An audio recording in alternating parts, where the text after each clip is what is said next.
찬양의 고백처럼 주와 함께 걷는 귀한 안식일 되었으면 좋겠습니다. 오늘은 하나님의 시침이라는 제목으로 십계명의 세 번째 계명을 살펴보도록 하겠습니다. 출애굽기 20장 7절에 있는 말씀입니다. 너는 내 하나님 여호와의 이름을 망령되게 부르지 말라. 여호와는 그의 이름을 망령되게 부르는 자를 죄 없다 하지 아니하리라. 하나님의 이름을 망령되이 부르지 말라라고 하는 말은 두 가지 의미에서 좀 살펴볼 수 있겠습니다. 첫 번째는 하나님의 이름을 함부로 부르거나 그 이름으로 헛된 맹세 그리고 거짓된 기도를 하지 말라는 말입니다. 요즘 아이들에게 부모님 성함이 어떻게 되니? 라고 묻는다면 한글 세대라서 예를 들어 저희 아이들에게 물으면 아마 진찬수요 라고 이야기할지도 모르겠습니다. 그런데 저희 여기 계시는 어른들도 그렇고 저희 때만 해도 부모님의 성함이 어떻게 되니? 라고 말하면 무슨 자를 쓰십니다 라고 부모님의 이름을 함부로 그것이 예의라고 생각하고 또 그렇게 이야기를 했습니다. 부모님의 이름도 그렇게 함부로 부르지 않는데 하나님의 이름을 함부로 부르는 것은 말할 것도 없습니다. 그래서 유대인들은 하나님의 이름을 부르는 일을 철저하게 조심했습니다. 아직 인쇄술이 발달되지 않았을 때에 유대인들은 손으로 성경을 이렇게 베껴서 필사를 했습니다. 그래서 서기관들이 성경을 필사하는데 여호와라고 하는 하나님 이름이 나오면 그들은 잠시 멈추고 목욕을 했다고 합니다. 예컨대 출애굽기 20장을 필사할 경우 하나님이 이 모든 말씀으로 일러 가라사대 나는 너를 애굽 땅 종되었던 집에서 인도하여 낸 너의 하나님까지 쓰고 그 다음에 뭐해요? 목욕하고 그 다음에 와서 이게 여호와라고 하는 어떤 글씨를 쓴 것입니다. 그래서 우리가 살펴보고 있는 십계명의 20장 출애굽기 20장 1절부터 7절까지를 쓰려고 한다면 4번을 목욕을 해야 합니다. 여호와라고 하는 이름이 이렇게 4번 나오거든요. 성경은 서기관들이 썼지만 율법을 이렇게 가르쳤던 율법사들은 하나님의 말씀을 가르칠 때에 여호와라고 하는 이름이 나오면 발음을 하지 않았습니다. 우리가 우리 부모님의 이름을 함부로 누구요라고 이야기하지 않는 것과 같은 것이죠. 그래서 예를 들어 율법사들이 출애굽기 20장 2절의 말씀을 읽는다고 하면 하나님이 이 모든 말씀으로 일러 가라사대 나는 너를 애굽 땅 종되었던 집에서 인도하여 낸 너의 하나님 여기까지 읽고요. 그 다음에 하늘을 이렇게 쳐다본대요. 하늘을 쳐다보다가 그 다음에 로라 그러면 그게 여호와라고 하는 말이구나 라고 하는 것을 알게 됩니다. 때로는 이 여호와라고 하는 그 말을 할 수가 없어서 그래서 이렇게 그 말을 바꿔서 아도나이 혹은 주님, 그러니까 나의 주님 이렇게 하는 말로 바꿨습니다. 여러분이 가지고 계시는 성경 가운데 표준 세번역을 보면 여호와라고 하는 단어가 등장하지 않아요. 그 말을 다 나의 주님 이렇게 바꾸어 썼습니다. 망령되이 부르지 말라라고 할 때 이 망령은 일상 용어에서 사실은 기피하는 단어입니다. 정신이 이상하다라고 하는 그런 뜻이 담겨 있잖아요. 근데 이 성경에 이 망령되다라고 하는 히브리의 의미는 거짓, 허영됨, 그리고 헛됨 이런 뜻이 있습니다. 그래서 하나님의 이름을 부르지 말라는 것이 아니라 어떻게 부르지 말라고요? 거짓되게, 헛되게 부르지 말라라고 하는 말입니다. 생명체의 이름은 그 존재를 드러내는 대표하는 것입니다. 그래서 창세기 1장과 2장을 보면 하나님이 사람을 창조하세요. 사람을 창조할 때 뭘로 창조하죠? 흙을 빚어서 창조해요. 근데 그 첫사람의 이름을 뭐라고 했냐면 아담이라고 했어요. 아담이라고 하는 그 이름의 뜻은 뭐냐면 흙이라고 하는 단어 아다마, 이게 히브리 아다마라고 하는 것에 왔어요. 그래서 사람을 뭐라 그러냐면 그가 범죄하여 죽게 되었을 때 이렇게 말합니다. 너는 흙이니 흙으로 돌아갈 것이니라. 흙에서 온 존재라는 것입니다. 그리고 하나님께서 창세기 2장 19절을 보면 창조하시고 난 다음에 아담으로 하여금 모든 짐승을 아담에게 이끌어서 아담이 각 생물에 부르는 것이 곧 그 이름이 되었더라 이름을 붙이게 되면 그 이름에 대한 지배권이 있습니다. 저도 저희 아이의 이름을 제가 지었어요. 선우, 예나, 어떤 성경적인 의미를 가지고 좀 지었습니다. 근데 창세기 2장에는 하나님이 동물을 창조하시고 아담 앞으로 다 오게 합니다. 그리고 아담이 이름을 짓는 거예요. 그러니까 하나님께서 아담에게 동물을 다스릴 수 있는 권한을 주셨습니다. 이름을 부른다는 것은 그냥 단순하게 누구를 호칭하는 것뿐 아니라 그 사람을 구분하는 의미도 있습니다. 쌍둥이가 있습니다. 쌍둥이가 있을 때에 그 쌍둥이를 이름을 가지고 구분합니다. 그죠? 구분해요.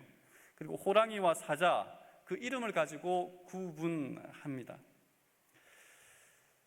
이름은 관계의 시작이기도 합니다.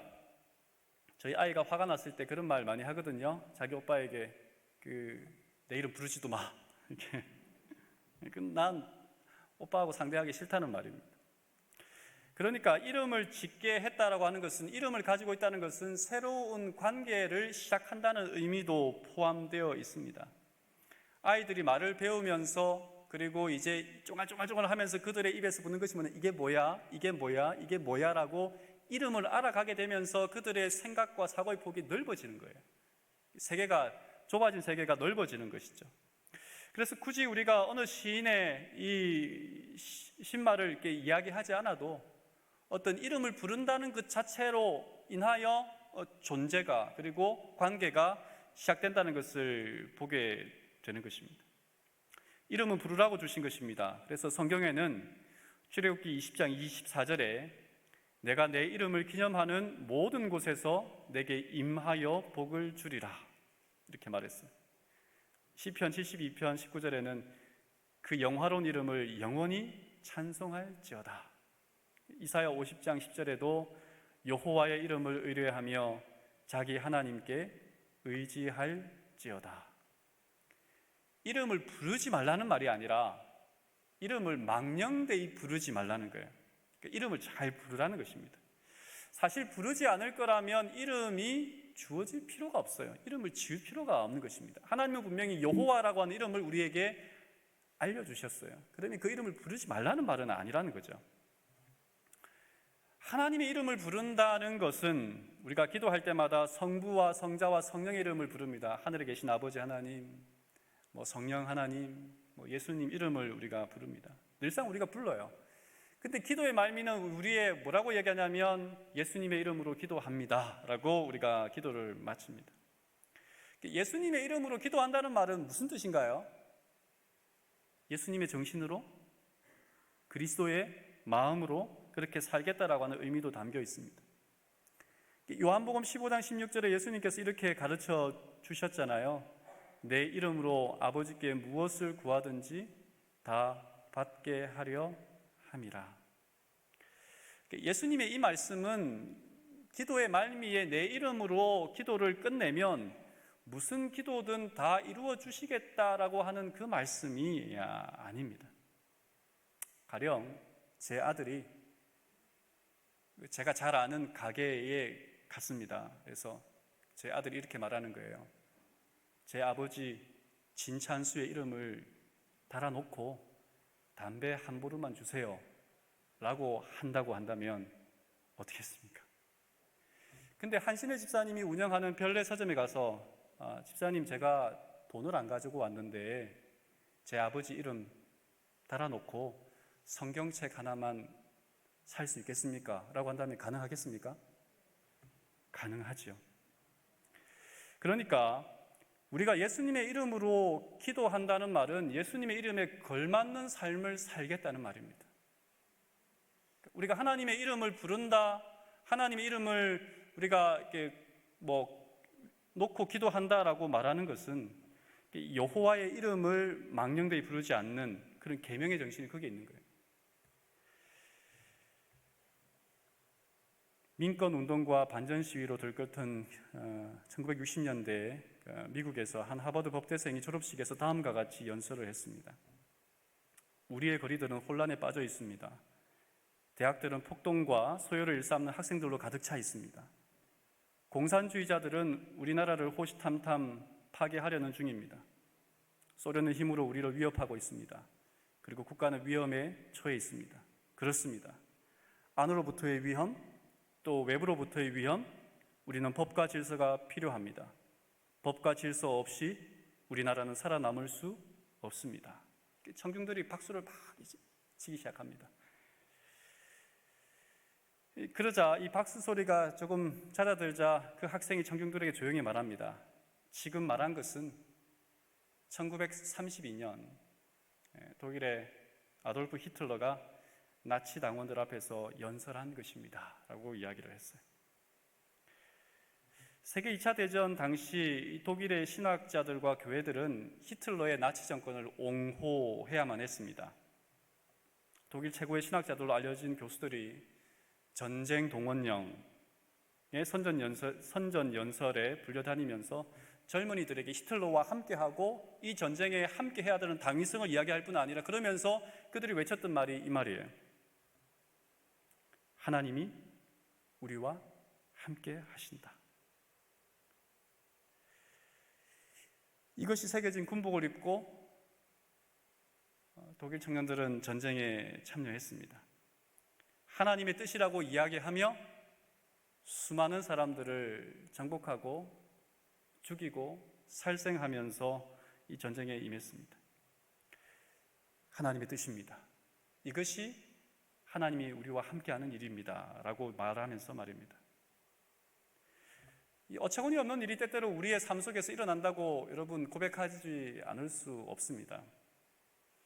여전히 우리는 하나님의 이름을 덜먹이지만 사실 하나님의 이름을 팔아먹으면서 우리의 이익과 우리의 이기적인 마음들을 드러내는 경우가 많기 때문에 그렇습니다. 하나님의 이름 밑에 나의 은밀한 욕망, 인간적인 계획, 그리고 원하는 바를 우리가 얻어내려고 하는 것이 얼마든지 있다는 말입니다. 그래서 우리가 하나님의 뜻입니다 혹은 하나님께서 명하십니다라고 하는 말은 참 조심스럽게 해야 됩니다. 성경에 나와 있는 것 외에 이것이 하나님의 뜻이다, 이것이 하나님이 원하신다라고 하는 것은 굉장히 조심해야 될 부분입니다. 하나님의 이름을 망령되이 긋지 말라라고 하는 그 말씀을 말입니다. 부르지 말라라고 하는 계명은 사실은 하라라고 하는 계명으로 바꾸면 하나님의 이름을 존귀하게 부르라라고 하는 말입니다. 영광이라고 하는 히브리어는 무겁다, 무게가 있다라고 하는 뜻이 담겨 있어요. 우리가 하나님의 이름을 영광스럽게 한다라고 하는 말은 하나님의 이름이 마땅히 존중받고 존귀받아야 하는 그 가치를 드리는 데에 있다는 말입니다. 저희 아이들은 이 중학교, 고등학교, 삼육학교에 지금 현재 다니고 있는데 우스갯소리로 그런 말이 있어요. 아마 목회자들이 아마 찔려서 하는 말인지 모르겠는데 삼육학교 선생님들은 목회자 자녀들을 싫어한다 이렇게 이야기하는 유언비어가 있습니다. 사실입니까? 그래서 상당히 아이들이 나름 조심해요. 아버지가 목사다 보니까 아이들도 조심조심합니다. 근데 제 아이 중에 하나는 조금 더 조심하는 아이가 있어요. 굉장히 제가 봐도 성실해요. 그래서 한 번은 말합니다. 그렇게 살면 어렵지 않냐, 힘들지 않냐, 좀 편안하게 살아라. 그랬더니 이 아이가 그런 말을 했어요. 아빠가 목사인데 목사의 이름이 욕먹는 것을 용납할 수 없어. 그 말을 듣는데 참 감사했어요. 고마웠어요. 이 아이가 나를 대하여 나의 이름이 혹은 목회자의 이름이 더럽혀지는 것을, 가볍게 되는 것을 굉장히 고민하고 조심하고 있구나라고 하는 그 말입니다. 그와 내가 어떤 부모와 자식, 정말 서로 신실하지 않으면 안 될 관계이기에 그 자녀는 아버지 이름을 존귀하게 하려고 애쓰는 것이었습니다. 그렇다면 저 역시 그 아이의 이름을 존귀하게 하기 위해서 애를 쓰지 않겠습니까? 우리가 하나님께서 우리를 사랑하고 하나님께서 우리를 귀하게 여기는 것이 예수님의 십자가의 사건으로 보여주셨어요. 그렇다면 우리 또한 하나님의 이름을 존귀하게 받들어 드려야 하지 않겠습니까? 이처럼 나의 일거수일투족을 통해 하나님의 이름이 더 높아지게 할지언정 누를 끼치지 않겠다라고 하는 결심과 고백이 망령되이 이름을 부르지 말라라고 하는 거기에 있는 것입니다. 이름이 거룩히 여김을 받으시오며라고 기도할 때에 나의 일거수일투족을 통해 거룩하신 하나님이 이름이 드러나도록 살겠습니다라고 하는 고백이 담겨 있기 때문에 그렇습니다. 나더러 주여 주여 하는 자마다 다 천국에 들어갈 것이 아니요 다만 하늘에 계신 내 아버지의 뜻대로 행하는 자라야 들어가리라. 내 이익을 위하여 하나님의 이름을 팔아먹지 않겠다는 것. 지금 이 순간을 면피하기 위하여 하나님의 이름을 덜먹이지 않겠다는 것. 그것이 세 번째 계명에 들어있는 것입니다. 영국의 청교도 목사인 스테판 차녹이 이런 말을 했다고 합니다. 식탁에서는 그리스도인으로, 상점에서는 이교도로, 그리고 서재에서는 사탄으로 행동하는 것은 통탄할 만한 일이다. 신앙을 떠벌리면서도 기독교인으로서의 모습을 거의 보이지 않을 때 그것이 바로 하나님의 이름을 훼손하는 일이라는 것을 잊지 말아야 한다. 실물교훈에 있는 말씀인데요, 세상에 비칠 마지막 자비의 빛, 곧 세상에 전파되어야 할 마지막 긍휼의 기별은 하나님의 사랑의 품성을 드러내는 것이다. 하나님의 자녀들은 하나님의 영광을 드러내야 한다. 그들은 저희의 생애와 품성을 통하여 저희를 위하여 행하신 하나님의 은혜를 나타내야 한다. 이 땅에 주어진 이 마지막 시대를 살아간다고 하는 우리들에게 주어진 기별의 핵심은 뭐냐면 하나님의 우리를 통하여 누가 드러나는 거예요? 하나님의 존귀함이 영광이 드러나게 살아가는 것이 이 땅에 주어진 우리의 사명이라는 것입니다. 저 사람이 믿는 하나님이라면 나는 안 믿을래. 그것이 아니라는 것이죠. 사람은 언제나 무엇인가를 통제하고 싶어 합니다. 힘으로 누르려고 해요. 심지어는 하나님의 이름으로 그것을 얻어내려고 하기도 합니다. 근데 네덜란드의 종교 현상학자인 이 반데르 레이우라고 하는 사람이 이런 말을 했어요. 종교는 섬기는 것이고 주술은 지배하는 것이다. 종교는 섬기는 것이고 주술은 지배하는 것이다. 하나님을 섬기고 이웃을 섬기고 그리고 그 이름을 존귀하게 하는 것이 기독교의 신앙인데, 하나님의 이름을 이용해서 한자리 하려고 하고 하나님의 이름을 이용해서 뭔가를 얻어내려고 하고 하나님의 이름을 부르면서 그것을 통하여 나의 영향력을 확대하려고 한다면 우리는 세 번째 계명을 어기고 있는 것입니다. 사도행전 8장에 가면 그 사마리아에서 선교하는 7 집사 가운데 빌립의 이야기가 나옵니다. 빌립이 사마리아에 가서 선교를 하고 있어요. 사도행전 8장 7절, 9절, 10절에 보면 이 빌립의 선교로 더러운 귀신이 나가고 중풍병자들이 걷고 이런 일들이 있는 거예요. 그 동네에 시몬이라고 하는 사람이 있었어요. 전부터 마술을 행하던 사람이었습니다. 사마리아 사람들은 그 사람을 큰 자라 불렀고 하나님의 능력이 있다면 이 사람을 통하여 드러날 것이다 라고 이야기했던 사람이었어요. 사실 그는 가짜였어요.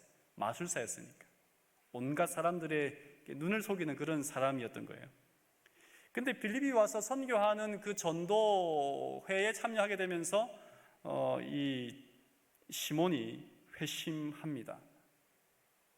그 사마리아가 복음이 전파되었다는 소식을 듣고 요한과 베드로 사도가 옵니다. 그리고 요한과 베드로가 사람들을 안수해요.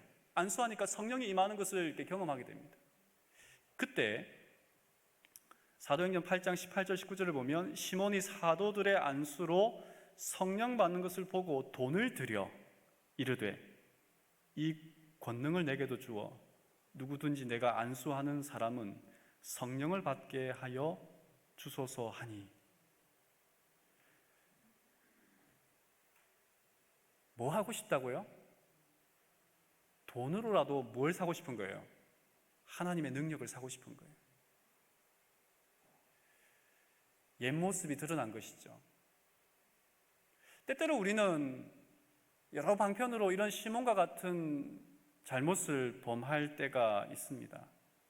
뭔가를 지배하기 위해서, 뭔가를 얻어내기 위해서 하나님의 능력을 사고 싶은 마음이 우리들에게 있다는 말입니다. 여러분, 십자군 전쟁을 잘 아실 겁니다. 200년 동안 예루살렘 성지를 탈환을 목적으로 이슬람교와 그리스도의 세력이 벌인 전쟁입니다. 8번. 근데 사실은 이 638년경에 이슬람이 이렇게 예루살렘 주위를 이렇게 점령하게 되면서 더 이상 이 기독교의 땅이 아니었어요. 그렇지만 성지순례, 그러니까 중세 시대에 있어서 그리스도인들에게 가장 큰 어떤 신앙의 표현은 뭐냐면 성지를 예루살렘을 다녀오는 거였어요. 근데 자유롭게 되었었는데, 근데 11세기에 들어서면서 셀주크 투르크라고 하는 이슬람 세력이 예루살렘을 지배하게 되고 종교 탄압을 하게 되고 더 이상 성지순례를 가지 못하게 됩니다. 그리고 이 비잔틴 제국, 이 동로마 제국이 이 셀주크 투르크에 의하여 위협을 받게 되면서 이 교황에게 도움을 요청합니다. 그리고 1095년 클레르몬 공의회에서 교황 우르바누스 2세가 십자군 원정을 선포합니다. 선포할 때에 그 당위성으로 내건 말이 뭐냐면 하나님께서 그것을 원하신다. 하나님께서 그것을 원하신다. 8번에 의하여 십자군 전쟁은 일어납니다. 근데 사실 예루살렘을 회복하자는 것이 십자군 전쟁의 명목, 원래의 목적이었어요. 근데 거기엔 사람들의 다양한 이해관계가 포함되어 있습니다. 그 시대만, 중세 시대만 해도 장자에게 모든 재산을 물려주는 것이 이미 자리를 잡았어요. 그러다 보니까 차자 이하는 재산을 거의 물려받을 수가 없어요. 그러니까 이 귀족들 가운데 장자가 아닌 사람들은 억울한 거예요. 어디서 이런 나의 돈과 권한을 그러면 얻을 수 있을까? 십자군 전쟁을 하게 되면 땅을 얻게 되고 거기에서 돈을 얻게 된다면 좋지 않을까 하는 생각도 했고, 또 두 번째는 십자군 전쟁에 참여한 사람들은 우리가 흔히 이렇게 면죄부라고 하는 것 기억하시잖아요. 면죄부라는 말보다는 면벌부가 더 맞는 말이라고 합니다. 그러니까 죄가 용서받았지만 그 죄로 인해서 남아있는 벌들이 있어요. 그 벌들을 선행을 하거나 혹은 성지를 순례하거나 그런 것을 통하여 이렇게 벌을 없앱니다. 잔벌을 없앤다라고 이야기합니다. 근데 그 잔벌을 없앨 수 있는 최고의 방법은 뭐냐면 이 십자군 전쟁에 참여하면 그 벌을 다 없애주겠다라고 이야기한 거예요. 그런 동기에서 이 십자군 전쟁이 시작됩니다. 사실은 이 유럽에서 그리고 이 동로마를 넘어서 그다음에 예루살렘으로 가는 그 거리는 5주면 도착할 수 있는 거리라고 합니다. 그런데 3년에 걸쳐서 가게 되고 결국은 예루살렘을 탈환에 성공해요. 마태복음 26장 52절에 칼을 가지는 자는 다 칼로 망하느니라 라고 하는 이 말씀에 근거하여 초기 교회는, 초기 그리스도인들은 이 군대에 징집하여 군인으로 참여하는 것을 극히 거부하고 피했습니다. 하나님의 이름으로 그 말씀 때문에 생명을 살상하는 것을 거부했던 것입니다. 근데 하나님의 말씀에 따라 전쟁을 거부했던 그리스도인들과 교회들이 이제는 누구의 이름으로? 하나님의 이름으로, 하나님이 원하신다라고 하는 그 이름으로 전쟁을 일으키게 된 아이러니한 상황이 발생한 것입니다. 8번의 전쟁 가운데 1차 전쟁만 이겼고 나머지는 다 이렇게 패했거나 그런 전쟁인데, 4차 십자군 전쟁은 굉장히 잔인한 그런 전쟁이었다고 해요. 원래는 이탈리아 베네치아에서 배를 타고 이렇게 육로로 이용하지 않고 배를 타고 가는 길을 선택을 해야 했습니다. 근데 4차 십자군 전쟁을 두고 보니까 이 베네치아에 모인 사람들이 많지가 않은 거예요. 배삭을 줄 수가 없었어요. 그래서 이제 베네치아 상인들이 배삭을 얻어낼 방법도 없고, 그러니까 무엇하냐면 그때 여러 가지 이유로 이제 곧장 이집트를 향하여 가는 것이 아니라 원래 십자군 전쟁을 제안했던 그 동로마의 수도 콘스탄티노플로 쳐들어가자라고 하는 이야기가 나왔습니다. 이 이야기는 그 당시 동로마 제국의 황태자가 자리가 위태위태했는데 나를 위해서 이 전쟁을 해주면 내가 뱃삭을 내겠다라고 하는 제안을 한 것입니다. 그러니까 원래의 목적과는 다르게 계속해서 전쟁을 위한 전쟁으로 변질되어 간 것입니다. 신을 욕심의 도구로 사용하는 순간 신앙은 그 가치를 잃는다는 것을 일깨워준 비극의 역사가 이 십자군 전쟁에 있습니다. 인간이 세운 계획이나 결정에 하나님의 절대적인 권위를 부여하면서 하나님이 원하신다라고 이야기하는 것은 망령되이 일컫는 것입니다. 하나님의 이름은 거룩하기 때문에 우리의 결정이 아무리 진지하고 중요하고 지금 현재 필요한 것이라 할지라도 이것이 하나님의 뜻이다라고 말할 때에는 극도로 조심해야 된다는 말입니다. 때로는 어떤 사람은 주님이 내게 이것을 하라고 명령하셨습니다, 이것이 하나님의 뜻입니다라고 하는 말도 사실은 우리가 함부로 하지 말아야 하는 것입니다. 내가 기도했더니 어떤 여청년과 남청년이 있는데 한 남청년이 여청년을 좋아했어요. 그리고 한참 그 청년을 너무 여청년을 좋아해가지고 남청년이 가서 이렇게 말합니다. 내가 기도했는데 당신이 나와 결혼하는 것이 하나님의 뜻이다, 이렇게 이야기했어요. 여러분, 이런 사람을 뭐라고 하는지 아십니까? 스토커예요, 스토커. 하나님의 이름으로 스토커 짓을 하는 것입니다. 지금은 우리가 즐기는 스포츠 종목 가운데 골프가 예전보다 많이 대중화되었지만 여전히 고비용을 지불해야 하는 그 스포츠입니다. 조선시대에는 격구, 이 사진에 보이는 이 격구, 말을 타고 그리고 여기에 뭐 이렇게 도구를 가지고 공을 하는 이 말을 타고 하는 축구라고 해야 될까요? 이게 격구입니다. 이 격구를 하기 위해서는 이 말과 안장이 필요해요. 근데 안장, 말도 비싸겠지만 안장 가격만 해도 그 당시 장식을 하고 그러면요, 서민들의 집이 10채나 되는 가격이 그 안장, 말 안장에만 그렇게 비용이 투자되어야 했다고 합니다. 그래서 이 조선시대에 이것이 굉장히 문제가 되었다고 해요.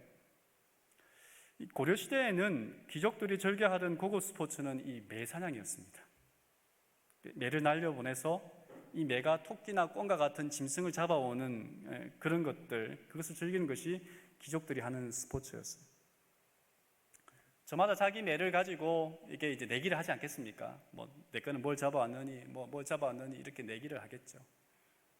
근데 이것이 고급 스포츠인 것은 뭐냐면 이 매를 가지고 사냥하려면 어릴 때부터, 그러니까 새끼 때부터 키워야 될 거 아니에요. 굉장히 많은 정성과 그리고 이렇게 애정과 노력이 필요한 것입니다. 그래서 주인들은 자신의 매에다가 하얀 깃털을 매달아 두었습니다. 그리고 자기 이름을 썼어요. 잊어버리지 말라고, 자기의 매를 구분하기 위해서. 이 이름표를 뭐라고 불렀냐면 시침이라고 불렀어요. 시침. 근데 어떤 사람의 매가 탐이 나요. 그러면 뭘 하면 돼요? 시치미를 빼버리면 돼요. 떼면 돼요. 그래서 우리가 흔히 시침이 뗀다라고 하는 이 말이 여기에서 나왔습니다. 세 번째 계명은 하나님의 이름을 망령되이 일컫지 말라라고 하는 이 계명은, 첫 번째 계명이 이게 예배의 대상이 누구인가, 두 번째 계명이 우리가 어떻게 예배해야 되는가, 세 번째 계명은 예배자는 어떠한 자세로 살아가야 하는가라고 하는 걸 이야기해주고 있는 것입니다. 우리가 가지고 있는 신앙의 내용이 전부인 양 다른 사람을 정죄하는 것도 조심해야 합니다. 우리가 알고 있는 것이 전부인 양, 그것을 가지고 다른 사람들은 내가 알고 있는 여기에 들어오지 못하면 그 사람의 신앙이 못하다라고 정죄하는 것도 조심해야 합니다. 내가 하고 싶고 내가 해야 되는 일이 하나님께서 말씀하신 하나님의 뜻이라고 하는 것, 그것도 조심해야 합니다.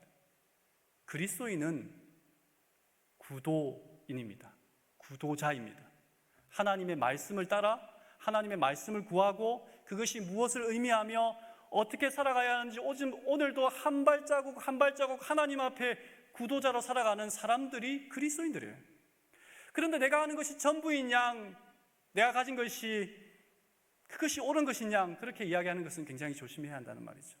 하나님의 이름표를 떼어내고 내 것인 양, 그렇게 살아가서는 안 된다라고 하는 것입니다. 부디 하나님의 이름을 존귀하게 하기 위하여 하나님의 이름에 걸맞는 삶을 살아가는 저희들이 되었으면 좋겠습니다. 하나님의 이름표를 함부로 떼어내지 말고 하나님의 이름은 하나님 이름대로 그렇게 섬기고 그리고 하나님을 받드는 저희가 되었으면 좋겠습니다. 하나님의 이름을 망령되이 일컫지 않고 하나님의 이름을 거룩하게 불러드리고 삶으로 드러내는 저와 여러분이 되기를 바라면서 말씀을 드립니다.